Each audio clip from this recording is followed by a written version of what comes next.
always come in three. Sometimes they are good, sometimes they are bad, and other times they are a reboot of an old show you have an unhealthy amount of nostalgia for. In the last video about the reboot, I struggled to find anything to discuss because the second half had been nothing so far, and I feared that this is going to repeat for these new episodes.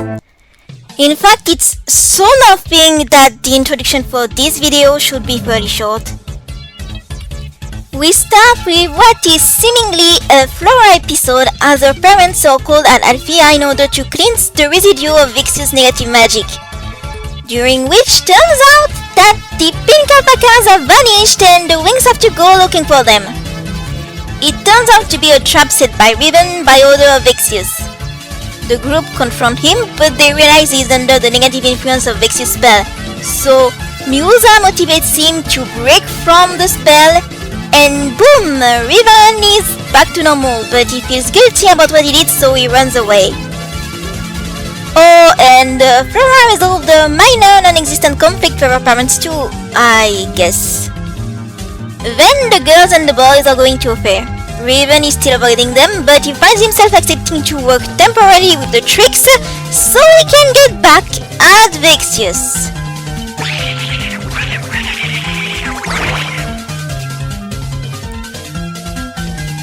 The man of the hour takes advantage of the Winx and friend having fun to brainwash all the civilians into turning into zombie soldiers and target the Winx. But Raven and the Tricks barge in. The Tricks and the Winx realize something is up with Vexius' stone, but while the Tricks have to run away, Vexius lets go of the stone in a ridiculous moment, and poof, the monsters are gone. Everything is back to normal, and Raven makes peace with everybody. And we got a concert. Then we get what is, at first, seemingly a Stella episode, but then turns into a Brandon episode, and ends up being another Bloom episode. It's basically the reboot's take on the Stella birthday ball of season 3, where Stella and the girls go to a party held at Solaria. Obviously, Vexius and the Tricks want to join the party. Fight happens, yada yada, and turns out that King Radius was a friend of Marion and had a portrait of her and Daphne in his art gallery, so now Bloom finally knows that she is a princess of Domino. Was about time. Then we go to Cloud Tower so that the girls can learn how to use their power in an environment with heavy negative energy, which is basically here so that we can focus on Griffin and the Tricks. We get some backstory on how Griffin met them, raised them, and came to care for them. Meanwhile, the Tricks returns to their new lair only to find Jaspro there, and she sells them to Vexius.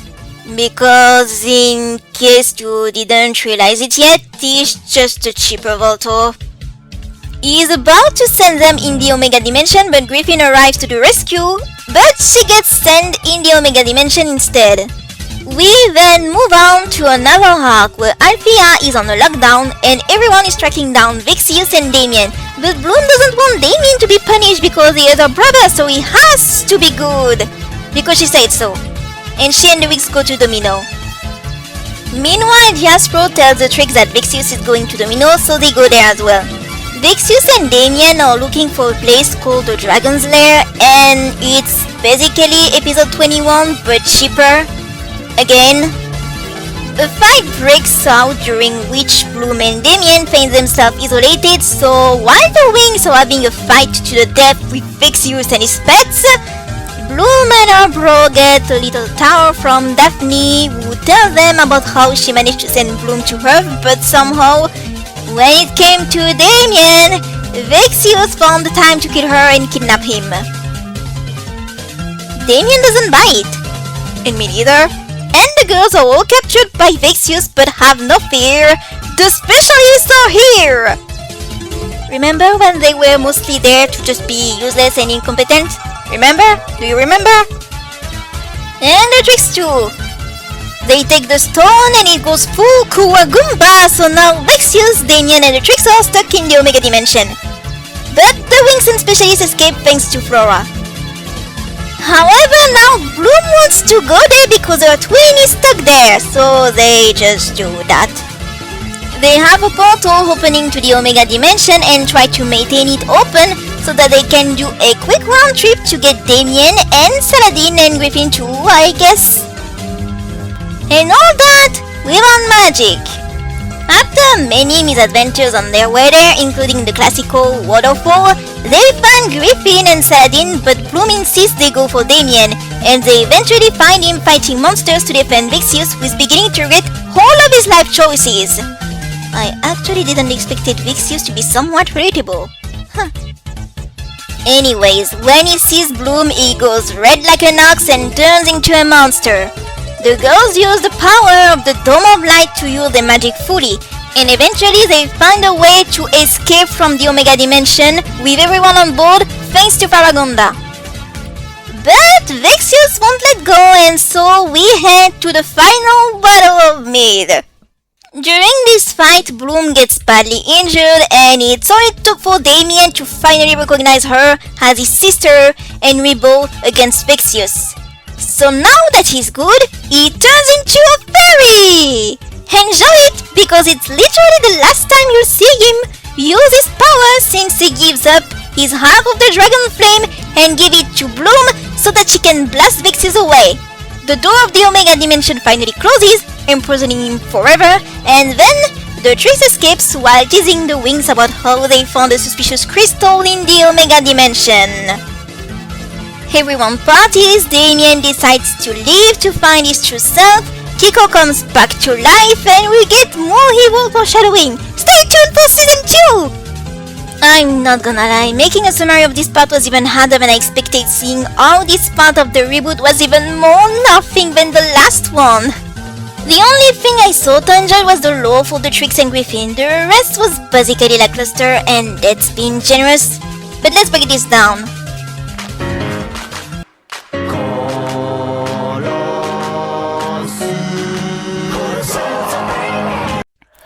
You've already heard me complain enough about how ugly the reboot is, so I'll only mention one specific instance to make my point here.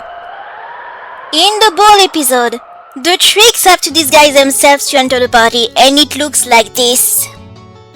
It's obviously meant to be a gag, but the ugly visuals don't make this funny, it just looks ugly.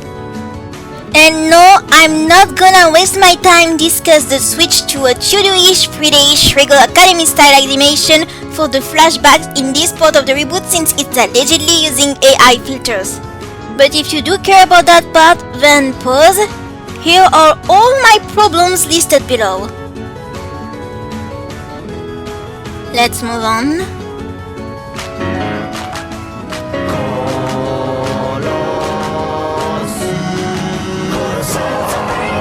To think this show used to have actual good fashion. Okay, so we got a bit more stuff, albeit not much. Let's start with the Winx Vogue. I hate it. I hate it. I'm so sorry. I hate this. Like, how did we go from this to this? Seeing these designs, it really makes it feel like they wanted the girls to feel more teen in their fashion. Because, let's be real, the Winx fashion in the early seasons was really varied. Like, they were designed to resemble fashion models, so they had proportions that didn't really communicate teens. They felt more like they existed to showcase cool outfits regardless of their in-show age. And it feels like the reboot wanted to make them more in line with how teens would dress and look, but it just looks weird. Like, why are they all wearing dresses that are cropped despite it not making sense with how it's built? Why do they wear boots in what's supposed to be a party dress? And why does Stella have an orange dress that's lit right in the middle with a short under? None of this makes sense. When I was a kid, I was really into dolls, and even today I still love dolls. And Winx, and also Barbie, fashion was so good I originally wanted to become a doll maker before I turned into an anime illustrator. Although in the end, it's kind of the same thing. But now, I'm looking at the reboot's design, and it's just... was it really that hard to take notes from Stella and the girls' original ball dresses from season 3? Also, no comment on the specialist outfit.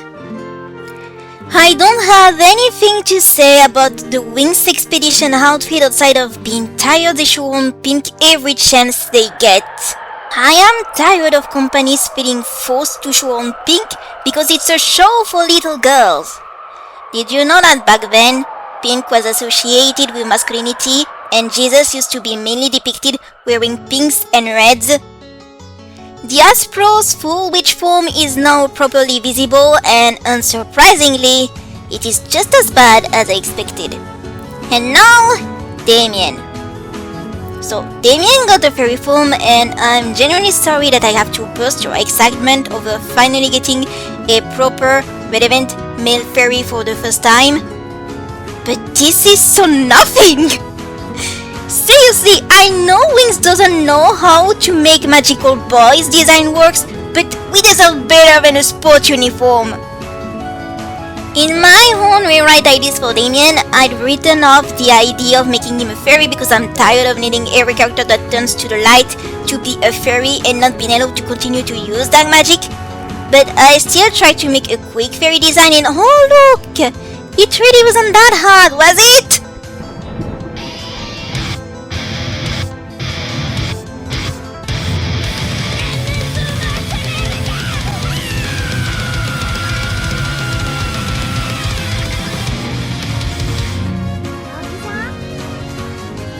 I must have alluded to this in the previous video, but I genuinely think that the reboot putting all of the important plot points from season 1 right at the beginning in this very rushed pacing way is what resulted in the later episodes becoming nothing.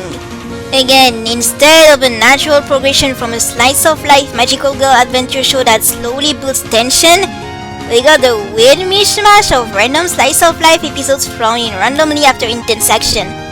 This breaks any building up towards the final battle, instead it feels very rushed. And as a result, the cast suffers a lot from this. I tried to be hopeful in the early reboot that maybe they would have something, but no. Instead, the only one resembling a proper character is Tekna. I guess the only ones winning are Tekna fans, huh? Good for you guys. But let's break this down further.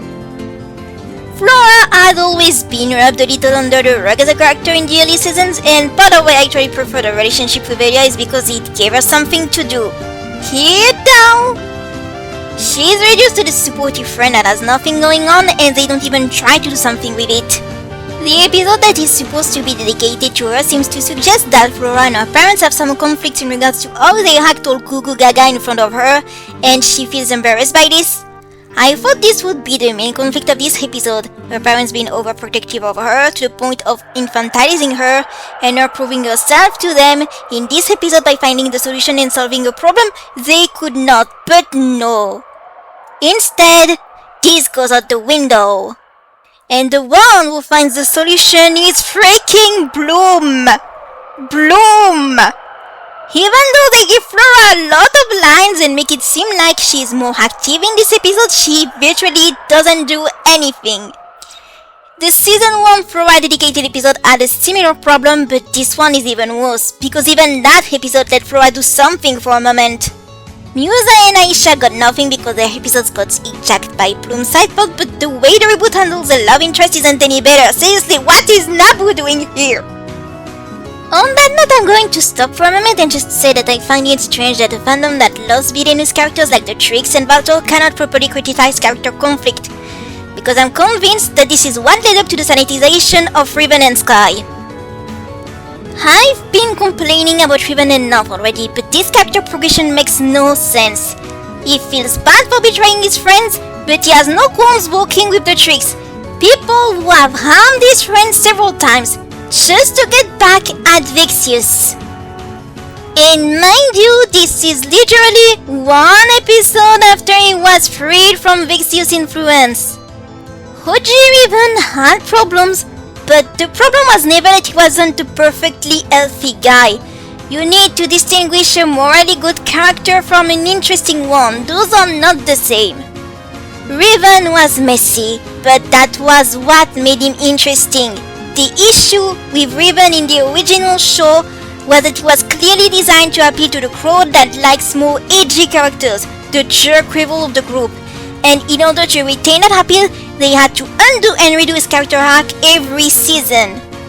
In season 2 it was perfectly fine because he had just accepted to make an effort in the previous season 1 and was slowly showing changes. He was also connecting more with Musa despite their arguing.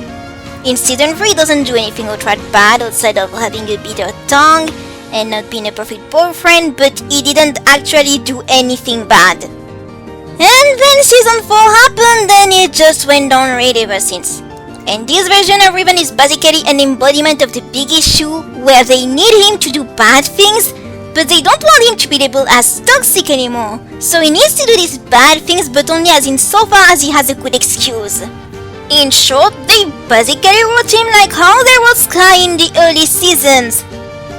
The problem with Sky was never the whole diaspora drama in and of itself, but the fact they constantly needed him to be doing something that hurt Bloom for the sake of her character and never did anything for his character, which meant that the show had to come up with some way that it could be achieved while also not reflecting poorly on Sky as a person, like the forced marriage or the laws of Heraklion getting more and more convoluted as time goes on, or is getting amnesia.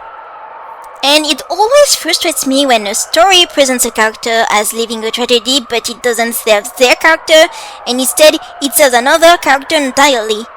Instead of making a point about abusive parental control through that plot point, it just existed because Bloom needed a reason to cry over love drama, and this is how we came to the place we are now.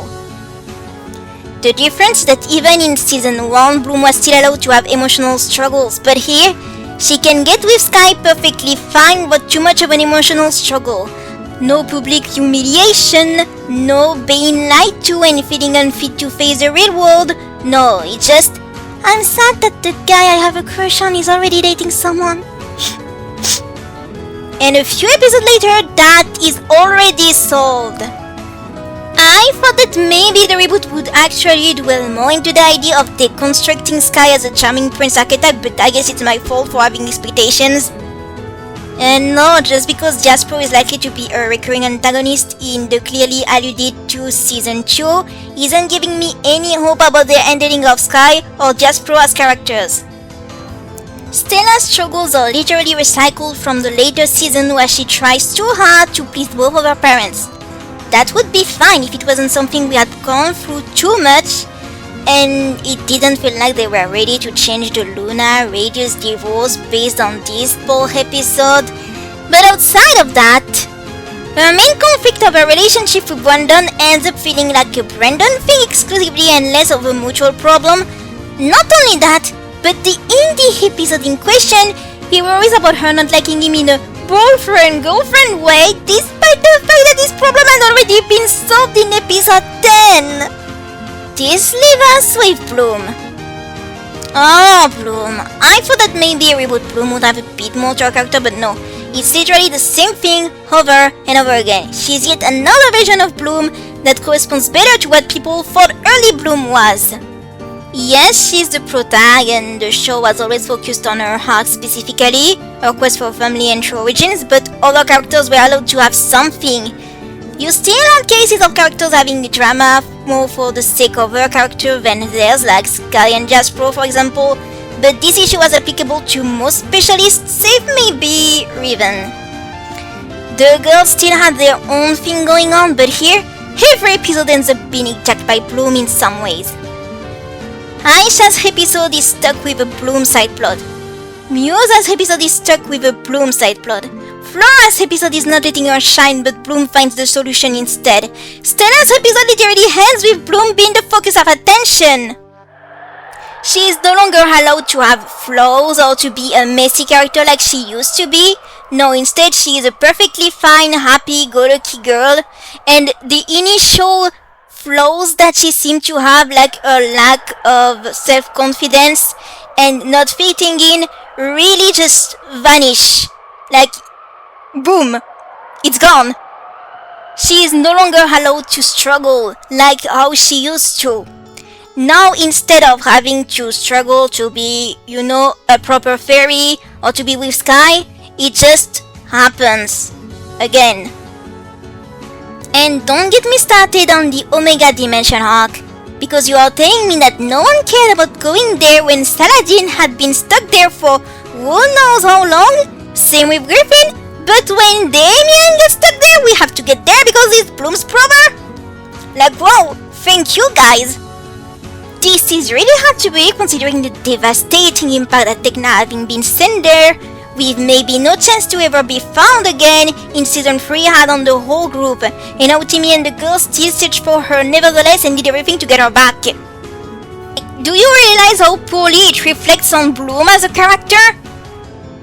And since we're on the topic of Damien, man, I knew it was going to be disappointing, but still. I've already stated in my previous video that Damien had potential and was the only character after Tekna resembling a character, but I still had a lot of problems.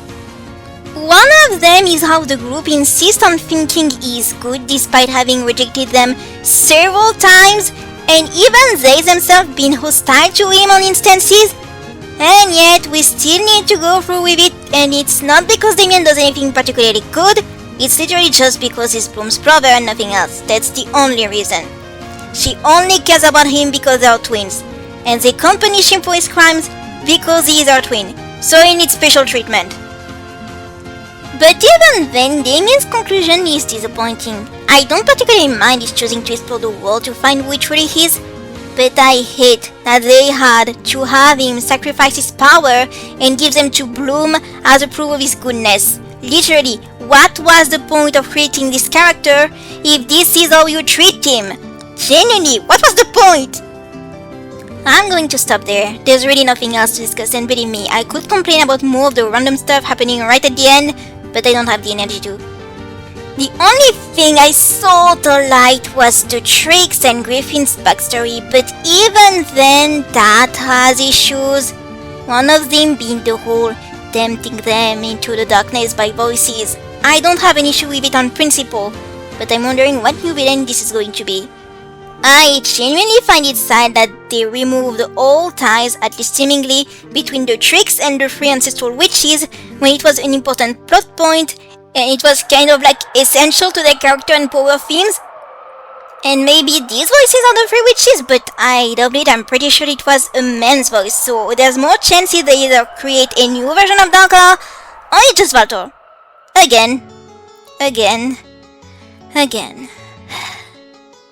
So yeah, seemingly the three ancestral witches don't really have anything important to do here. Great. I have no idea what's awaiting us for Season 2, and frankly, I don't even know if they'll be able to make Season 2, seeing how most old fans didn't like the reboot. But at least, my suffering is over! For now.